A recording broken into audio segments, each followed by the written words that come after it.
মোরাম নয়, ঢালাই রাস্তা চাই, এমনই দাবি তুলে গুরুত্বপূর্ণ গ্রামীণ রাস্তা অবরোধ করে বিক্ষোভ গ্রামবাসীদের। সকাল থেকে পশ্চিম মেদিনীপুর জেলার চন্দ্রকোনা 2 নম্বর ব্লকের ভগবানবাটি গ্রামের মানুষজন চন্দ্রকোনা থেকে পলাশ চাপড়ি গ্রামে গুরুত্বপূর্ণ গ্রামীণ রাস্তা অবরোধ করে বিক্ষোভ দেখাতে শুরু করে। গ্রামের মানুষজনের দাবি, দীর্ঘ বেশ কয়েক বছর ধরে বেহাল ভগবানবাটি গ্রামের গুরুত্বপূর্ণ মাটির রাস্তাটি। গ্রামের মানুষের দাবি, মোরাম দিয়ে কাল থেকেই রাস্তার কাজ শুরু হয়েছে। রাতের অল্প বৃষ্টিতেই রাস্তাটি চলাচলের অযোগ্য হয়ে উঠেছে। গ্রামের মানুষের দাবি, আমাদের মোরাম রাস্তা চায় না, চাই ঢালাই রাস্তা। এমনই দাবিতে দীর্ঘক্ষণ ধরে চলছে অবরোধ বিক্ষোভ। অবরোধ ঘিরে দেখা দিয়েছে তীব্র যানজট। এই বিষয়ে চন্দ্রকোনা 2 নম্বর ব্লক পঞ্চায়েত সমিতির সভাপতি অলোক ঘোষ বলেন, 1,38,000 টাকার মোরাম রাস্তার কাজ হচ্ছে, পরেও এই রাস্তার ঢালাই করা হবে। তবে গ্রামবাসীরা তাদের দাবিতে অনড়। তারা প্রায় চায় প্রশাসন এসে তাদের সাথে কথা বলুক, তারপরেই তারা অবরোধ তুলবে।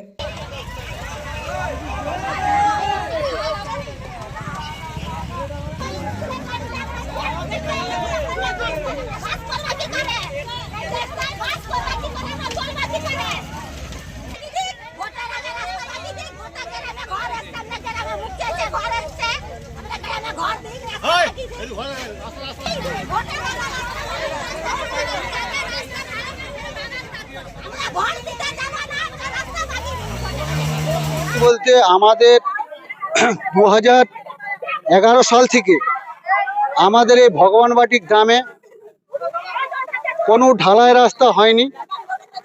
এই যে 4 সাইডে রাস্তা দেখা যাচ্ছে, এখান থেকে দেখতে পাবেন। তো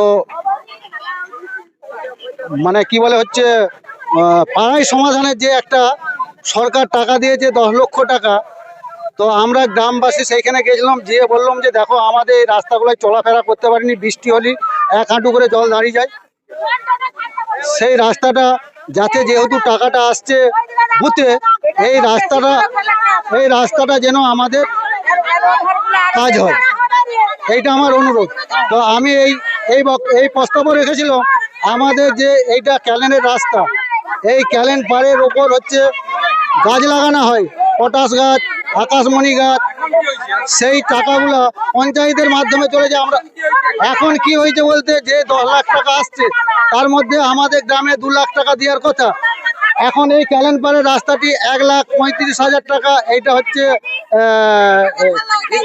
কি বলে হচ্ছে ইয়ে করেছে, ওই 1,35,000 টাকার হচ্ছে বরাদ্দ করেছে, 1,35,000 টাকার বরাদ্দ করেছে। এই টাকাটা দেখা যাচ্ছে কালকে কন্ট্রাক্টরকে ডেকেছিলাম, আমরা কাজটা বন্ধ করে দিয়ে, কন্ট্রাক্টর এসে বললো আমাদের 1,35,000 টাকা, তার আমরা ইয়েটাও নিয়েছি, কপিটা, যে টাকাটা এস্টিমেটটা নিয়েছি। আমরা চাচ্ছি যে এই 2 ঝোড়া করে, এখানটা সামনেটা একটু বেশি দেখাচ্ছে, 2 কোদাল করে মোরাম ফেলে দিয়েছে ডোবে। তো আমরা চাই রাস্তার মেরামতি চাই, রাস্তা ভালো চাই, না খালে এখানের মানুষ এখানে পথ অবরোধ করবে। আমার নাম চিত্তরোহী দাস।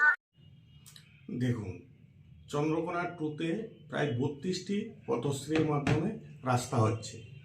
ওই রাস্তাটি এই ইয়েতে ঢালাইয়ের আমাদের প্রপোজাল আছে, কিন্তু যেহেতু রাস্তাটা খারাপ আছে, সেই জন্য আমাদের পাড়া আমাদের সমাধানে ওইটা কাজটা ধরা হয়েছে, যেটা গতকাল থেকে কাজটা শুরু হয়েছে। কিন্তু হঠাৎ বৃষ্টির জন্য মুরামে জল পড়লে যেটা নরম হয়ে যায়, সেটা ঘটেছে। কিন্তু কাজ শুরু হয়েছে, রাস্তাটি সুন্দর হয়ে যাবে।